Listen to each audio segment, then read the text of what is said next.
오랜만에 가족들 보고 한식 먹고 너무 좋았어요. 더 힘이 생겨서 더 잘할 수 있을 것 같아요. 기회만 주어지면은 최선을 다해서 팀에 보탬이 될 수 있도록 되겠습니다. 먹고 싶은 거 먹고 가고 싶은 데 가고 달콤한 거를 맛봐가지고 더 열심히 하는 원동력이 될 수 있을 것 같습니다. 열심히 하자.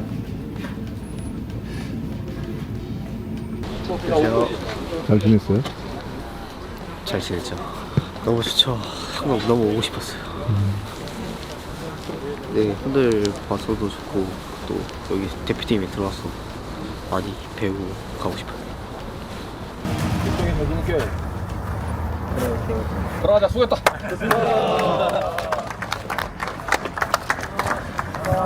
요르단전 선발 명단의 특이점은 올 시즌 K리그 최고의 공미 중 한 명인 이동경을 라이트 윙어로 선택한 부분입니다. 부상다가 속출한 팀에서 일부 명장들은 포지션을 파괴한 경기를 펼치기도 하지만 이번 대표팀 명단에서 남은 윙어 자원은 손흥민, 황희찬, 배준호, 양민혁, 엄지성, 양현준이 있었습니다. 부상으로 소집 해제된 이강인도 국대에선 윙어 자원이었음을 상기하면 애초에 엄청난 비율로 윙어들을 차출했고 그럼에도 불구하고 공미 자원이 윙어로 투입되었기에 특이한 결과입니다. 결과를 가져가는 명장이었다면 일반인이 볼 수 없는 철학으로 해석할 수 있지만 요르단전은 결국 실패로 끝났습니다. 이동경의 선택 이유는 감독만 알고 있겠지만 기존 레프트 윙어의 우측 배치보다는 왼발 자비가 그에겐 절대적이었던 것으로 보여지고 실험적인 라인업으로 나타났습니다. 하지만 이동경이 살케와 한자루 스토크에서 기회를 얻지 못하고 국내로 복귀한 이유는 윙어 실험에서 좋은 점수를 받지 못했기 때문이고 현대축구에서 한자리에 불과한 공미로 주전 경쟁이 여의치 않았기 때문입니다. 요르단전에 출전하지 못한 배준호와 엄지성은 각각 스토크시티와 스완지에서 10번을 달고 활약하고 있고 윙어로서 유럽 남미 선수들과 여전히 경쟁하고 있습니다. 남아도는 윙어 자원들과의 경쟁에서 선발 출전권을 획득한 이동경 최대의 장점은 울산 현대 출신으로 감독이 잘 알고 있는 선수인 부분입니다. 잘 알고 있으니 잘 활용하는 것은 당연하지만 울산 시절 홍명보 감독 성적의 최대 요인 중 하나였던 박용우와 함께 어제의 이동경은 빛나지 않았습니다. 공미로 출전한 K리그에서의 경기력이 압도적으로 나왔고 그는 완전한 10번 자원이 되어 있습니다. 감독은 잘 모르는 선수는 활용하길 주저하는 것으로 보여지고 의아한 부분은 지난 소집 이후에 이번 오만 요르단전까지 무려 3개월의 시간이 있었다는 점입니다. 대표팀의 경기가 없는 시기는 코칭 스태프가 가만히 앉아서 방학을 보내는 시점이 아니고 다가오는 경기 준비를 위해 한국 국적을 가진 모든 선수들을 분석하고 최고의 팀을 구성하고 전술을 기획하는 업무 시간입니다. 이번 소집에서 아예 경기를 못 뛴 엄지성의 경우에도 분명 뽑지 않으면 말이 나올 만한 멤버였고 그의 결과를 코칭 스태프도 알고 있을 것입니다. 불과 2주 전 그는 챔피언십 38라운드에서 2주의 팀에 선정되었고 해당 경기에서 10번 유니폼의 이유를 증명했습니다. 그는 이정효의 남자였고 광주FC가 낳은 가장 거물이 되어가는 중입니다. 대표팀은 윙어 풍년이기에 경기장을 밟지 못한 결과가 납득될 수 있었지만 공미의 윙어 출격과 함께 엄지성은 왜 뽑았는지 의문으로 남게 되었습니다. 처음부터 이동경의 윙어 투입도 고려했다면 차라리 엄지성 대신에 한국 축구 최대의 약점인 볼란치 후보군에서 뽑았어야 합니다. 박용우는 현재 홍명보호에서 손흥민이나 김민재의 버금가는 붙박이 주전입니다. 윙어들이 뜨거운 주전 경쟁을 치르고 있다면 박용우를 위협하는 경쟁자조차 불투명한 상태입니다. 만약 그가 로드리급 활약을 펼치고 있더라도 전세계 대표팀은 2중 3중의 경쟁을 유도하고 신성을 통해 베테랑을 자극하곤 합니다. 특히 6번 포지션은 현대 축구에서 가장 중요한 역할이 분명합니다. 프리미어리그 역대 최고 이적료는 공격수들의 잔치였지만 최근에는 데클란 라이스, 이어서 카이세도가 왕좌를 가져가며 클럽들이 가장 큰 돈을 투자하는 포지션이 단연 수미입니다.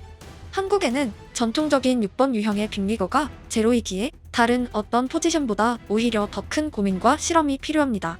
유상철이란 역대 최고의 수미를 보유했던 한국 축구 입장에선 안타까운 시대입니다. 그리고 김남일과 함께 더블 볼란치가 가동되었을 때 한국 월드컵 출전사를 통틀어 가장 좋은 성적을 올렸습니다. 손흥민, 김민재, 이강인 같은 선수들이 소속팀에서 몇 경기 부진한다고 대표팀에 뽑지 않을 가능성은 없고 세계 어떤 사람이 오더라도 그들은 한국 대표팀에 무조건 승선합니다. 슈퍼스타가 없는 한국 볼란치 자리의 실험이 이동경의 윙어 배치보다 현실적인 숙제이지만 감독은 그 자리에 아무런 실험 없이 박용우의 절대적인 믿음을 보이고 있습니다. 이동경과 박용우 모두가 울산 현대 출신이기에 감독 입장에선 오해의 여지를 남기지 않기 위해 더욱 고민했어야 하고 의리 차출이라면 결과로 증명했어야 하지만 두 마리 토끼 모두를 놓쳤습니다. 공미의 윙어 실험이 있다면 센터백의 볼란치 실험 같은 파격적인 변화도 축구에서 가끔 나타나는 현상입니다. 또한 한국 축구에서 정말 귀중한 왼발 센터백의 신성 김주성도 경기장을 밟지도 못했습니다.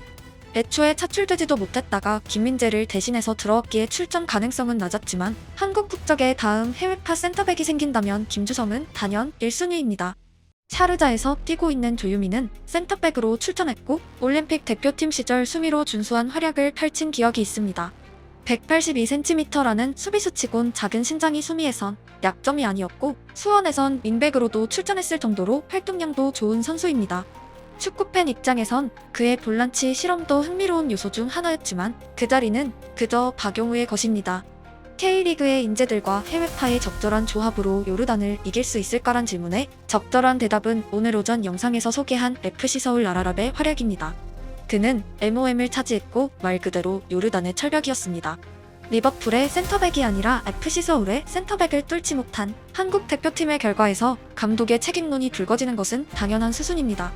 아라랍은 객관적으로 K리그 최고의 센터백이 아니기 때문이고 한국 대표팀은 그 리그 최고의 선수들을 고르고 골라 뽑은 멤버이며 해외파들은 그 K리그를 폭격하고 떠난 다른 레벨의 선수들입니다.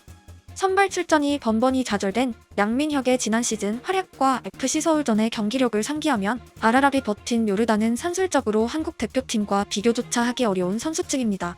참고로 K리그의 활약을 바탕으로 해외로 떠난 미드필더인 세인트미렌의 권혁규와 미네소타의 정호연도 대표팀에선 전혀 실험되지 않고 있고 그 자리는 역시 박용우입니다. 해외 축구와 K리그를 함께 시청하시는 분들에게 한국 대표팀은 명단부터 의문투성이이고 90분 경기의 전술은 아마 모든 축구 채널에서 다루고 있으니 오늘은 생략하더라도 그런 대표팀에서 10번에 11번 자리 실험이 펼쳐지는 것은 신기할 정도입니다. 마지막으로 어제도 경기 후반엔 투톱이 가동되었고 홍명보 부임 이후 투톱이 성공한 기억은 한 번도 없습니다. 98년 월드컵에서 한국이 네덜란드에게 0대5 대패당할 때 상대팀은 세계 최강의 투톱인 베르캄프와 클로이베르트가 있었습니다. 당시 홍명보는 선수였고 투톱의 위력을 온몸으로 체감했고 5실점했습니다. 하지만 바로 다음 네덜란드 대표팀의 반니와 클로이베르트 투톱은 위력적이지 못했고 어느 순간부터 둘 중 하나가 원톱으로 기용되기 시작했습니다. 더 많은 시간이 흐르자 투톱은 과거에 유물이 되었고 세계의 정상급 팀 가운데 투톱 기용은 종말에 가깝습니다. 세계에 날고 기는 감독들이 투톱을 포기한 이유는 다양하겠지만 가장 큰 이유는 그 한 장을 미드필더 혹은 윙어로 돌리는 것이 더 나았기 때문입니다. 비엘사 같은 감독이 다시 한번 투톱을 실험한다면 역시 철학이 있을지도 모르지만 한국의 투톱 실험은 그냥 98년 네덜란드의 투톱 같은 형태를 재현하려 노력하다 상대 포백 라인에 막히기 일쑤입니다. 2025년형 전술을 구사하는 팀들에게 1998년 공격진은 답이 될 수 없었고 축구의 발전이란 수많은 승리자들의 실패와 성공이 쌓여 만든 선물입니다. 지금 대표팀은 못한다보다 중요한 것이 모르겠다입니다. 정말 어떤 축구를 원하는지 감독이 모티브로 삼고 있는 명장이 누구인지조차 아무리 봐도 알 수가 없습니다. 아무리 경기력이 나쁜 팀도 보통은 저 감독은 어느 팀의 경기를 엄청나게 시청했구나가 전해지곤 합니다. 북중미 월드컵까지 1년하고도 3개월의 시간이 남아있습니다. 참고로 히딩크는 2001년 1월 24일에 한국 대표팀 감독으로 데뷔했고 그 1년 후에 2002 월드컵을 치러냈습니다. 명장이 한 팀을 만들어내는데 1년 3개월의 시간이 결코 부족한 시간이 아니란 의미입니다. 다음 월드컵까지 얼마 남지 않아 감독을 바꿀 수 없다는 말은 성립되지 않습니다. 부디 한국 대표팀의 반전이 일어나길 바라고 축구팬의 한 명으로서 전 세계에 흩어진 한국 선수들이란 새로운 시대의 그 선수들의 역량을 100% 끌어낼 수 있는 감독과 함께 북중미로 입성하길 기원합니다. 지금 대표팀 감독으로 세계 대회에서의 요행은 다음 감독의 선임도 불공정해도 된다는 악순환으로 이어질 수 있어 오히려 걱정될 정도이고 좋은 축구는 절대 멀리 있지 않습니다. 개인적인 의견이지만 이정효 감독이 대표팀에 부임하는 시대가 온다면 한국 축구는 어느 정도 선진국의 형태에 가까워진 것입니다. 그는 협회에 누구보다 뜨거운 말을 뱉던 사람이고 학연 지연 없이 자기 능력으로 올라간 사람이며 권력가들에게 무조건 예스를 외치는 성향이 아니기 때문입니다. K리그에서 가장 뛰어난 전술을 가진 감독이 성격과 성향 때문에 고려조차 되지 않는 대표팀이 축구 자체에 가장 큰 동기가 있는지 의문입니다.